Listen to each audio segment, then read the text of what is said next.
सद्बुद्धि, सन्मार्ग और कार्य का संकल्प देना, अडिग रहे विश्वास तुम पर ऐसा अंतः कर देना, मेरे हृदय में आने में तुम्हें कोई संकोच न हो। हे गुरुदेव, मुझे नजरों से दूर कभी न होने देना। हे गुरुदेव, मुझे नजरों से दूर कभी न होने देना। नमस्कार। गायत्री चिंतन धारा के चिंतन सत्र में आज हम लोग चर्चा करने वाले हैं कि ईश्वर के वर्चस्व को स्वीकार करके उसे धन्यवाद देना हमारे लिए लाभदायक क्यों है। मित्रों, पिछले 2 सत्रों में हमने सूर्य और चंद्रमा के बारे में चर्चा की थी। हम अपने सोचने समझने के तरीके को ठीक करें तो हम पाएंगे कि सिर्फ सूर्य चंद्रमा ही नहीं, माता पिता और हमारे गुरु भी हमारे लिए देवता ही हैं, जो ईश्वरीय व्यवस्था के अंतर्गत हमें सहज प्राप्त होते हैं। तो क्या ईश्वर इनसे पृथक शक्ति है? तो हां, ऐसा ही है। ईश्वर ने जैसे हमें बनाया है वैसे ही हमारे जीवन को बेहतर बनाने के लिए उसने इन देव शक्तियों को भी बनाया है। जो लोग यह प्रश्न उठाते हैं कि वह ईश्वर है कहां, जिसके पास जाकर हम उसे धन्यवाद दे सकें, चलो अगर उसको बिना देखे धन्यवाद दे भी दें तो क्या हो जाएगा। तो आज हम लोग ये महत्वपूर्ण चर्चा करने वाले हैं। ये चर्चा बड़ी महत्वपूर्ण है, तो चिंतन के अंत तक आप बने रहें, ऐसा अनुरोध है। मित्रों, जैसा कि हम लोग बार बार चर्चा करते हैं, ये संसार चेतना और ऊर्जा की संयुक्त निर्मित है। चाहे हम यूनिवर्स की बात कर लें या मल्टीवर्स की बात कर लें, जैसा एक पिंड में है वही सारे ब्रह्मांड में है। एक पिंड में जो सिस्टम है वही सिस्टम सारे ब्रह्मांड में भी है। यहाँ विशिष्ट ऊर्जाओं के अनेकानेक सिस्टम या प्रोग्राम काम करते हैं। हम भी इस ईश्वरीय व्यवस्था का ही एक प्रोग्राम है। हमारे भीतर भी ऊर्जाओं के अनेक सिस्टम काम करते हैं। इस पूरे ब्रह्मांड में अकेला अलग कुछ भी नहीं है। सारे प्रोग्राम और सिस्टम एक दूसरे से पूरी तरह संबंधित हैं। यानी इन सभी में कार्य कारण के संबंध बने हुए हैं। विज्ञान यह है कि ऊर्जा ही परमाणुओं की और फलस्वरूप पदार्थों और जीवों की उत्पत्ति का आधार भी है। जो कुछ भी हमें दिख रहा है इसका आधार ऊर्जा ही है। ऊर्जा से ही ये सारा निर्माण हुआ है। ईश्वर निराकार है, सर्वव्यापी है, विश्वव्याप्त ब्रह्मांड व्याप्त एक चेतना है। किंतु पदार्थों और प्राणियों का अपना आकार या अहंकार, जो भी आप कहें, ये होता है। ये सारे सर्वव्यापी तो नहीं होते ईश्वर की तरह, परंतु एक इकोसिस्टम द्वारा पदार्थ, प्राणी और ऊर्जाएं ईश्वरीय चेतना की लय से जुड़े होते हैं, या विधाता के विधान के अनुसार ये सब कुछ काम करते हैं। जाहिर है हम भी विधाता के विधान से ही जन्म लेते और मरते हैं, कर्म करते हैं और फल पाते हैं। अब सूर्य, चंद्रमा, माता पिता या गुरु, ये सभी प्रमुख देव शक्तियां हैं जो स्वयं भी ईश्वरीय नियमों से बंधे होने के बावजूद हमारे जीवन मरण और हमारे विकास को दिशा देते रहते हैं। हमारा ध्यान इस सारे सिस्टम पर क्यों नहीं जाता? क्योंकि हम स्वतः को इस सिस्टम का एक अंग नहीं मानते, है नहीं? और हम देखते हैं कि हमारा मूल काम क्या है? मनुष्य जाति की संख्या बढ़ाते रहना और संपूर्ण पर्यावरण की सुरक्षा करना, ताकि प्रकृति और अन्य जीव जगत, है ना, सभी के लिए यह व्यवस्था हितकारी बनी रह सके। एक बात की गांठ बांध दे, यह सबसे महत्वपूर्ण तथ्य है कि हमारे भीतर 3 प्रमुख और बड़े सिस्टम काम करते हैं। ये सारे तीनों सिस्टम एक साथ काम भी करते हैं। एक है शरीर का सिस्टम, दूसरा है स्मृति, भावना, विचारों और कामनाओं से युक्त मन का सिस्टम, और तीसरा है हमारा ऊर्जा तंत्र और हमारी चेतना। यह वस्तु स्थिति है। अब हम समझते हैं कि यहां ऊर्जाओं का खेल क्या है और ये ऊर्जाओं का खेल होता कैसे है। तभी यह समझ में आ सकेगा कि ईश्वर का धन्यवाद करने में भी हमारा ही लाभ है। तो पहले यह जानना समझना पड़ेगा कि हम ईश्वर को नकारते क्यों हैं, ईश्वरीय व्यवस्था को नकारते क्यों हैं। हम बुद्धि से मान भी लें तो भी व्यवहार में हम उसे नकारते हैं। सभी अगर ईश्वर की सर्वव्यापी सत्ता को मान लेते तो झूठ, छल और धोखे का बाजार कभी नहीं बढ़ता। हम दिखावे के काम क्यों करते हैं। हम कहते हैं ना कि भाई साहब पूजा की सुपारी देना, पूजा का कपड़ा देना या पूजा की चुन्नी देना, माता रानी की पंचमेवा देना, तो दुकानदार समझ जाता है कि इसे सस्ता और घटिया माल चाहिए और वो दिखाने वाला सामान जो शोबाजी का सामान है वो उसे देता है। समाज में यही चलन है और ऐसे कई काम हम करते हैं। याद करेंगे, ढूंढेंगे तो कई काम हमें ऐसे मिल जाएंगे। और इन सब का मूल कारण क्या है। देखो, हम अपनी स्मृति के आधार पर काम करते हैं। हमारी स्मृति में करोड़ों करोड़ घटनाओं की कथाएं जमा हैं। हमारे लिए ये अनुभव ही हमारा सबसे बड़ा सत्य है। हमारा अहंकार हमें सुरक्षित और जीवंत, सुखी रखना चाहता है। इंद्रिय भोग के अनुभव हमारे लिए सबसे प्रत्यक्ष अनुभव होते हैं। तब कुल मिलाकर हमारा जीवन कैसे चलता है। हम दुर्घटनाओं से, हानि से, जलने से, गिरने से या बदनाम होने से डरते हैं। जहां भी नुकसान होने का भय होता है हम भयग्रस्त होते हैं।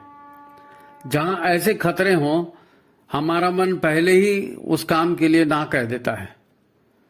वह शारीरिक श्रम को, आर्थिक हानि को भी तुरंत ना कह देता है। अच्छा, हमारे मूलाधार और स्वाधिष्ठान चक्र की प्रेरणा भी यही होती है। तो हमारा पूरा जीवन खाओ, पियो, आराम करो, बच्चे पैदा करो, इसी के आसपास घूमते रहता है। इन सारी परिस्थितियों में ईश्वर या किसी सुप्रीम पावर की कोई भूमिका देखने का हमें मौका ही नहीं मिलता। इसीलिए बुद्धि और तर्क से मान लेने के बावजूद भी हमारा व्यवहार एक नास्तिक की तरह या एक डिप्लोमेट की तरह दिखावे वाला ही होता है। विद्याध्ययन, साधना, सत्संग आदि हमें नीरस कार्यक्रम लगते हैं। तो कुल मिलाकर हमारा जीवन जैसे चलता है उसे कहते हैं आहार, निद्रा, भय और मैथुन का जीवन, है नहीं। पशुवत जीवन, पशु भी यही करता है, आहार, निद्रा, भय और मैथुन। हमारा भी वही जीवन चलता है। इसमें लोगों की नजरों में हम श्रेष्ठ बनने के लिए कुछ दिखावे की बातें करते रहते हैं, वो जुड़ जाती है, वही अलग है। बाकी सब काम मूल रूप से वैसी होता है। अब यहां मूल बात क्या है। मूल बात है माता पिता से, गुरु से, समाज से, देश से, संस्कृति से, प्रकृति और पर्यावरण से जो सुविधाएं हमें लगभग मुफ्त में मिलती रहती हैं उस पर हमारा ध्यान ही नहीं जाता। इसलिए हम इनका कोई उपकार नहीं मानते, उल्टे इन्हें मुफ्त का माल समझकर इनका दुरुपयोग भी करते रहते हैं, इनका अपमान करते रहते हैं। इनका धन्यवाद करना तो बहुत दूर की या खाली कल्पना की बात है। जिसे हम प्रकृति या पर्यावरण कह देते हैं, वास्तव में इनमें कई देव शक्तियां हैं, कई देवता हैं। जीवन देने और जीवन को बेहतर बनाने वाली कई ताकतें इस पर्यावरण में समाई हुई हैं। पिछली 2 चर्चाओं में हम सूर्य और चंद्रमा की जीवनदायी शक्तियों की चर्चा कर चुके हैं। ये देव शक्तियां ईश्वर की सूक्ष्म शक्तियों के अलग अलग सिस्टम ही तो हैं। जब ये सारा संसार ऊर्जा और चेतना का ही एक सिस्टम मात्र है, तब इसका एक भाग हम स्वयं भी तो हैं। हम स्वयं भी हैं, इसी सिस्टम का एक भाग है।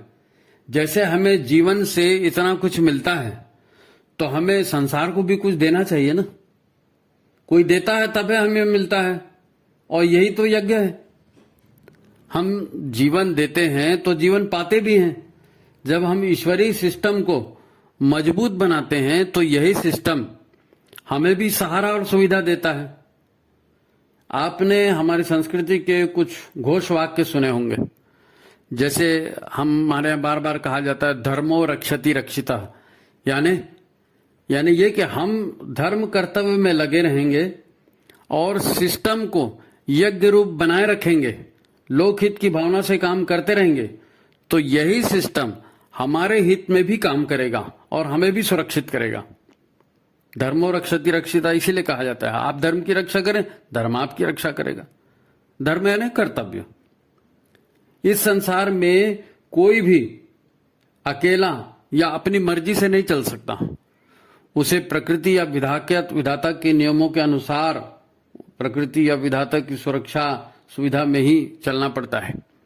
यही कारण है कि हम पूरी धरती को, पूरी वसुधा को एक कुटुंब की तरह मानते हैं। वसुधैव कुटुंबकम। हम यह प्रार्थना करते हैं कि हे भगवान, सर्वे भवन्तु सुखिनः, सर्वे सन्तु निरामया, सर्वे भद्राणि पश्यन्तु, मां कश्चित् दुख भाग भवेत्। यह हमारी प्रार्थना क्यों है? हम क्यों प्रार्थना करते हैं? हम प्रार्थना करते हैं ना, हे भगवान सब सुखी हों, सब निर्भय हों, सब अच्छा ही देखें, अच्छा ही सुने और अच्छा ही करते रहें, ताकि उन्हें परिणाम भी अच्छा ही मिले और सब सुखी हो। इसे ही दूसरे शब्दों में श्रेष्ठ मानवों की, सभ्यजनों की, या जिसको पहले प्राचीन भाषा में आर्य कहते थे, आर्य लोगों की जीवन पद्धति कहते हैं। यही हिंदू संस्कृति भी इसे हिंदू संस्कृति भी कहते हैं। हमारा जीवन दर्शन कहता है भावो ही विद्यते देवात् तस्मात् भावो ही कारणम। भावना यहां मुख्य है। कुछ तो भी करते रहने से बात नहीं है, भाव युक्त आचरण होना चाहिए हृदय से, है ना। यह बात हमारे भावों का महत्व बताती है। श्रेष्ठ भाव रखने की बात, मनुष्य के देवता बनने की बात इसीलिए कही जाती है कि जैसी हम भावना रखेंगे वैसे ही विचार और कृत्य भी हम करते जाएंगे, तो वैसे ही परिणाम भी हमें मिलते जाएंगे। देखो, ईश्वर या विधाता, ये सारा सिस्टम हमसे, आपसे और सभी से श्रेष्ठ है, सभी से महान है और सभी से ज्यादा प्रभावशाली सिस्टम है ये। इस सर्वव्यापी ईश्वर के साम्राज्य में अब हम मैं और मेरा करते रहते हैं, है ना। अपने अलग नियम चलाते हैं जो ईश्वरीय व्यवस्था के विपरीत है। फिर हमारा मन सुरक्षा के भय से भयग्रस्त होता है और उसकी वजह से बहुत सी चीजों को नकारते जाता है ना। हमारी नकारात्मक प्रवृत्ति क्या है? असुरक्षा का भय ही तो है। सेफ्टी हमें महसूस नहीं होती। हम मानते ही नहीं है कि ईश्वर का एक तंत्र है और वो हमारी रक्षा करेगा। अब उसको नहीं मानते हैं तो भयग्रस्त होते हैं तो असुरक्षा होती है, और इसीलिए सारी नकारात्मक प्रवृत्तियां हम अपनाते हैं। हर जगह सेफ साइड लेने की कोशिश करते हैं। ये एक निगेटिव भाव है। हमें भय नहीं करना बल्कि सत्य को स्वीकार करना है। हमें जो कुछ भी मिला है उधर हम ध्यान दें। उन प्राप्त सुविधाओं या सामर्थ्य का ही सदुपयोग करेंगे तो हम बचे भी रह सकते हैं, सकुशल रह सकते हैं, कुछ अर्जित भी कर सकते हैं।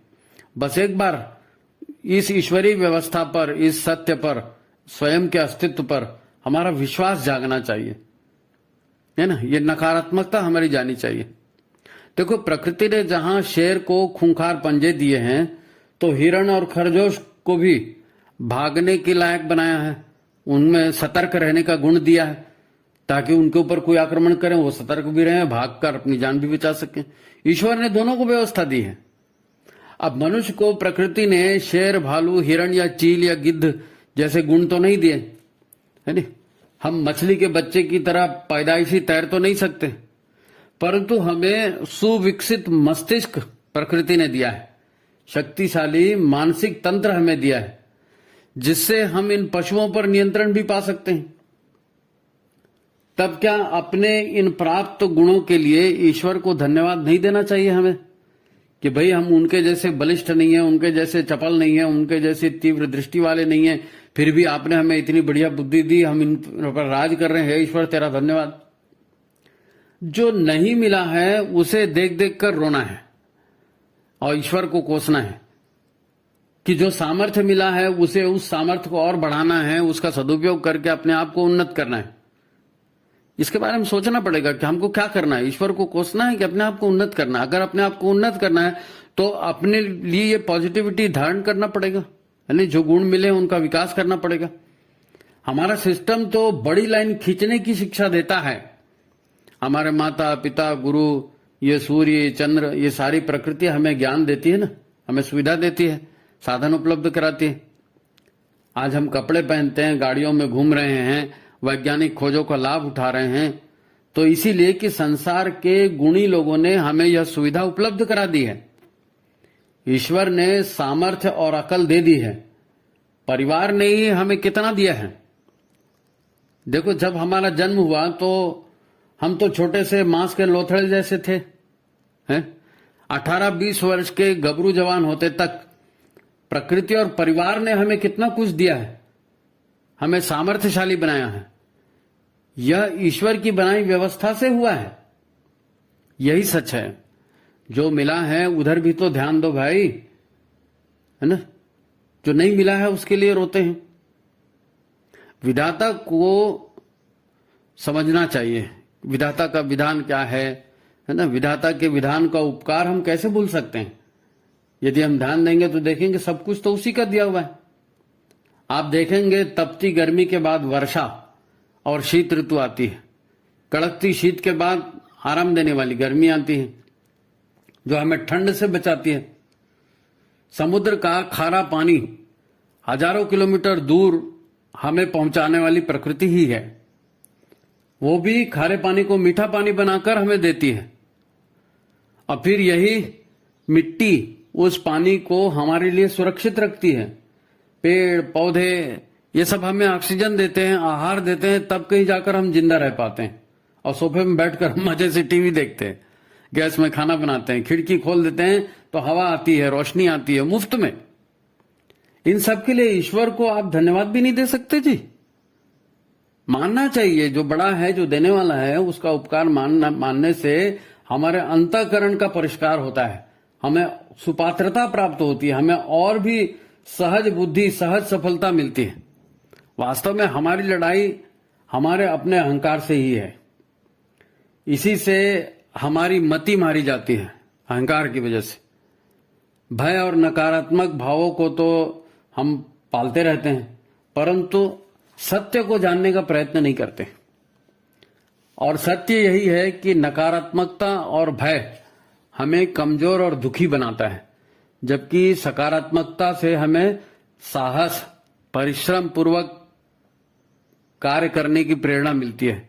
निस्वार्थ सेवा हम अपने जीवन में करते हैं तो उससे हमें सामर्थ्य प्राप्त होता है। प्रकृति हमें और शक्ति देती है, मान सम्मान देती है, हमें अंतर में आनंद भी होता है। मैं और मेरा कहते हैं, मानते हैं, अपने आप को सर्वश्रेष्ठ मानते हैं। इसी से तो स्वार्थ, अकेलापन समाज में फैला है। छल कपट धोखा स्वार्थ के भाव सब समाज में बढ़ते हैं, इसी वजह से बढ़ते हैं, मैं और मेरा करने की वजह से। लोग ईश्वर जैसी कल्याणकारी व्यवस्था को भूलकर धन संपत्ति को ही सब कुछ मान लेते हैं, क्योंकि बाकी कहीं से सहयोग उनको मिलता नहीं, सब तो एक दूसरे को धोखा दे रहे हैं। परंतु दुर्घटना होती है, जब बीमारी आती है, जब बुढ़ापा आता है नहीं, कष्ट बढ़ते जाते हैं, तब पता चलता है कि पैसा कुछ नहीं है भैया। लोगों की सहायता और प्रेमपूर्ण सेवा पैसे से ज्यादा जरूरी है। साधन सुविधा और जीवन देने वाला हमेशा महान ही होता है, उसका सम्मान होना ही चाहिए। ईश्वर ने यह सब दिया है, ईश्वर का सम्मान होना ही चाहिए, ईश्वर की श्रेष्ठता को स्वीकार किया ही जाना चाहिए। मगर हम में कृतज्ञता का भाव नहीं उपजेगा, हम जीवन देने वाले के प्रति कृतज्ञ नहीं होंगे, उसके नियमों का उल्लंघन करते जाएंगे तो भीतर से खोखले होते जाएंगे, हमारा सामर्थ्य भी घटते जाएगा। भय और नकारात्मकता हमारे शरीर में हानिकारक हार्मोन्स को पैदा करती है। आपको मालूम, ये नकारात्मकता, ये नकारात्मक भाव, ये नकारात्मक इसीलिए कहलाते हैं कि ये हमारे लिए नुकसानदायक हैं। भय और नकारात्मकता से हमारे शरीर में हानिकारक हार्मोन्स बनते हैं। हम स्वतः अपने भीतर जहर भरते जाते हैं ऐसा कर करके। फिर हमारे भीतर अहंकार और स्वार्थ बढ़ते जाता है, तो आगे अधःपतन की एक लंबी श्रृंखला चालू हो जाती है। एक दूसरे को घटाता है, दूसरा तीसरे को घटाता है, और धीरे धीरे हम मुसीबतों से घिरते चले जाते हैं। और अंत में इस बात का सारांश हम निकालें तो हमारे और ईश्वर के बीच एक माया है, एक भ्रम है जो फैला हुआ है। माया और भ्रम हम इसलिए कह रहे हैं कि हमारा ध्यान इधर नहीं जाता है नी। हम मैं मेरा में लगे रहते हैं। जो महत्वपूर्ण नहीं है उसे महत्वपूर्ण मानते हैं, और जो महत्वपूर्ण है उसको नकार देते हैं, और उसके परिणाम फिर हमारे लिए बुरे होते हैं, है नी। तो इस संसार में भ्रम की, अज्ञान की आंधियां चल रही हैं। भ्रम की, अज्ञान की आंधियां चल रही हैं। तब एक गीत याद आता है हमको, गुरु की महिमा को लेकर के है वो। गुरु बिन कौन बतावे वाट, भरा बिकट जमघाट, गुरु बिन कौन बतावे वाट। गुरु के बिना सन्मार्ग कौन दिखाएगा, है ना। केवल गुरु के मार्गदर्शन से हम इस माया जाल से बच सकते हैं। और गुरु क्या कहते हैं? हमारे गुरु कहते हैं, हम ईश्वर को सर्वव्यापी और न्यायकारी मानकर उसके अनुशासन को जीवन में उतारेंगे। जब ईश्वर को सर्वव्यापी और न्यायकारी मानकर हम जिएंगे, उसकी व्यवस्था से जिएंगे, तो जाहिर है दुख मुसीबतें हमें नहीं छू सकेंगे, क्योंकि हम सब व्यवस्था के ही अंग हैं, और व्यवस्था के साथ चलना ही हमारा धर्म है। हम अपना अपना राग अलापेंगे तो कुचल दिए जाएंगे, है नी। महाकाल ऐसे जो वितंडावाद हैं, ऐसे जो अन्यायकारी आचरण है, उसको कुचल देते हैं, है नी। तो ईश्वर के अनुशासन को जीवन में उतारना है। हे ईश्वर, इतना सुंदर मनुष्य जीवन और सद्गुरु देने के लिए आपको कोटि कोटि धन्यवाद, है नी। ईश्वर को धन्यवाद दें, आपने हमें सन्मार्ग पर चलाया, हमें सद्गुरु दिया, हमें ज्ञान दिया। हे ईश्वर, आपका कोटि कोटि धन्यवाद। तो ये आज का हमारा चिंतन था। मित्रों, एक शिकायत है आप लोगों से। जब हम देखते हैं चैनल में तो सैकड़ों लोग देखते हैं इस कार्यक्रम को, लेकिन लाइक नहीं करते हैं। आपको लाइक करना है। अगर आप चैनल के कार्यक्रमों को लाइक करेंगे ना, तो सिर्फ एक लाइक करने से इसकी विजुअलिटी बढ़ती है। यूट्यूब वाले इसको ज्यादा से ज्यादा लोगों तक पहुंचाते हैं, क्योंकि उनका व्यवसाय है। उनको पता चलेगा कि लोग इसको ज्यादा देखते हैं, तो उनको ज्यादा विज्ञापन मिलता है, इसलिए वो लोग इसको ज्यादा दिखाते हैं, नए नए लोगों को सजेस्ट करते हैं कि आप इसको देखिए। तो और आपका इसमें कोई नुकसान भी नहीं है ना। आप जब वीडियो देख रहे हैं, सुन रहे हैं, तो एक लाइक करने में क्या जाता है। एक लाइक कर दीजिए, शेयर कर दीजिए, और इस विचार क्रांति अभियान में योगदान दीजिए। ठीक है, तो आज की बात यही समाप्त करते हैं। सभी को नमस्कार, प्रणाम।